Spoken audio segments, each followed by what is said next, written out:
ദൈവനാമത്തിന് മഹത്വമുണ്ടാകട്ടെ. ഈശോയിൽ സ്നേഹം നിറഞ്ഞ പ്രിയ സഹോദരി സഹോദരങ്ങളെ, പ്രിയ മാതാപിതാക്കളെ, ഓരോ ദിവസവും വിശുദ്ധിയിലായിരുന്നുകൊണ്ട്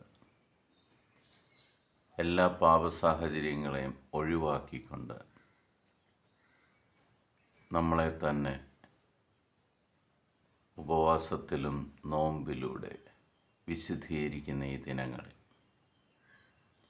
വീണ്ടും ഒരു ദിവസം കൂടി കർത്താവിൻ്റെ കൂടെ ആയിരിക്കുവാൻ ദൈവം നമ്മൾക്ക് അവസരം തന്നതിന് ആ സർവശക്തനായ ദൈവത്തിന് നന്ദി പറയാം. ഇന്ന് നമ്മൾ ശ്രവിക്കുന്ന തിരുവചന ഭാഗം ജ്ഞാനത്തിൻ്റെ പുസ്തകം 1-ാം അധ്യായം 1-ാം തിരുവചനം.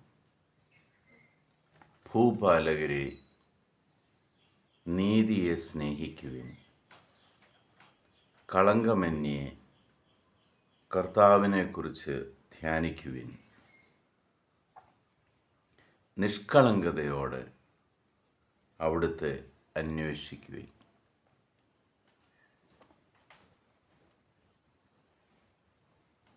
ദൈവത്തെ നിഷ്കളങ്കതയോടെ അന്വേഷിക്കുവാനാണ് നമ്മളോട് ആവശ്യപ്പെട്ടിരിക്കുന്നത്. നമ്മുടെ ബുദ്ധി കൊണ്ടോ ശക്തി കൊണ്ടോ സമ്പത്ത് കൊണ്ടോ നമ്മൾ ദൈവത്തെ അന്വേഷിക്കാൻ പോയാൽ നമുക്ക് കിട്ടുകയില്ല. നിഷ്കളങ്കതയോടെ അപ്പോസ്തലന്മാരെ പോലെ ലോകത്തിൻ്റെ മുന്നിൽ ഒരു കഴിവുമില്ലായിരുന്ന വെറും മീൻപിടുത്തക്കാരായ അവരെ ഉപയോഗിച്ച ദൈവം തൻ്റെ സഭയെ സ്ഥാപിക്കുന്നത് അവരുടെ ബുദ്ധിയോ കഴിവുകളോ നോക്കിയല്ല ദൈവം അവരെ വിളിച്ചത്. നമ്മൾക്ക് സഹനങ്ങൾ കൂടുന്നതനുസരിച്ച് നമ്മൾ ദൈവത്തോട് കൂടുതൽ അടുക്കുകയാണെന്നുള്ള ഉറച്ച വിശ്വാസം നമ്മൾക്കുണ്ടാകണം. നമ്മൾക്ക് വേണ്ട എല്ലാ കാര്യങ്ങളെയും അന്വേഷിക്കുന്നതിന് പകരം നമ്മളെ ആര് സഹായിക്കും എന്ന് അന്വേഷിച്ച് നടക്കുന്നതിന് പകരം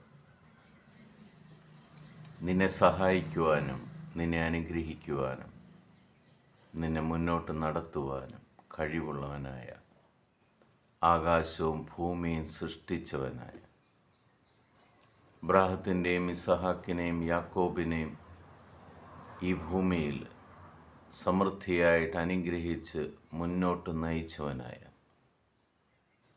ആ കർത്താവിനെയാണ് നമ്മൾ അന്വേഷിക്കേണ്ടത്. ആ കർത്താവിനോടൊപ്പമാണ് നമ്മൾ നടക്കേണ്ടത്. അങ്ങനെ നടക്കുമ്പോൾ നിങ്ങളുടെ എല്ലാ പ്രശ്നങ്ങളും കർത്താവിൻ്റെ പ്രശ്നമായി മാറും. നിങ്ങളുടെ ജീവിതം തന്നെ അനുഗ്രഹം നിറഞ്ഞതായിരിക്കും. പിതാവായ ദൈവത്തിൻ്റെയും പുത്രനായ യേശു ക്രിസ്തുവിൻ്റെയും പരിശുദ്ധാത്മാവിൻ്റെയും കൃപയും അനുഗ്രഹവും സമൃദ്ധിയും നിങ്ങളിലും നിങ്ങളുടെ കുടുംബത്തിലും നിങ്ങളുടെ മക്കളിലും സമൃദ്ധമായിട്ട് കർത്താവ് ചൊരിയട്ടെ. നിഷ്കളങ്കതയോടെ ഒരു ശിശുവിനെ പോലെ നമുക്ക് ദൈവസന്നിധിയിലായിരിക്കാം. അവൻ്റെ മനസ്സിൽ, ആ കുഞ്ഞിൻ്റെ മനസ്സിൽ യാതൊരു കളങ്കവും കാണില്ല. അതേപോലെ അനുഗ്രഹങ്ങൾക്ക് വേണ്ടിയോ ആവശ്യങ്ങൾക്ക് വേണ്ടിയോ അല്ലാതെ എൻ്റെ ഈശോ, എൻ്റെ കർത്താവ് എൻ്റെ കൂടെ എപ്പോഴും ഉണ്ടായിരിക്കണം എന്നുള്ള ആഗ്രഹത്തോടെ ആദത്തിൻ്റെയും ഹവ്വയുടെയും കൂടെ നടന്നവനായ കർത്താവിനെ, അവരുടെ ഒപ്പം പൂന്തോട്ടത്തിൽ ഉലാത്തുന്ന കർത്താവിനെ പോലെ നമ്മുടെ ജീവിതത്തിലും എപ്പോഴും നമ്മുടെ കൂടെ ആയിരിക്കുന്നവന്, ആ കർത്താവിൻ്റെ കൂടെ ആയിരിക്കുവാൻ നിഷ്കളങ്കതയോടെ ആ കർത്താവിൻ്റെ സന്നിധിയിലേക്ക് നമുക്ക് ചെല്ലാം. ദൈവം നിങ്ങളെല്ലാവരെയും സമൃദ്ധമായിട്ട് അനുഗ്രഹിക്കട്ടെ. പരീക്ഷ എഴുതുന്ന എല്ലാ മക്കൾക്കും ഉന്നത വിജയം കിട്ടി കർത്താവ് അവരെ എല്ലാം സമൃദ്ധമായിട്ട് അനുഗ്രഹിക്കട്ടെ എന്ന് പ്രാർത്ഥിക്കുന്നു. ഈശോ മിശിഹായ്ക്ക് സ്തുതിയായിരിക്കട്ടെ.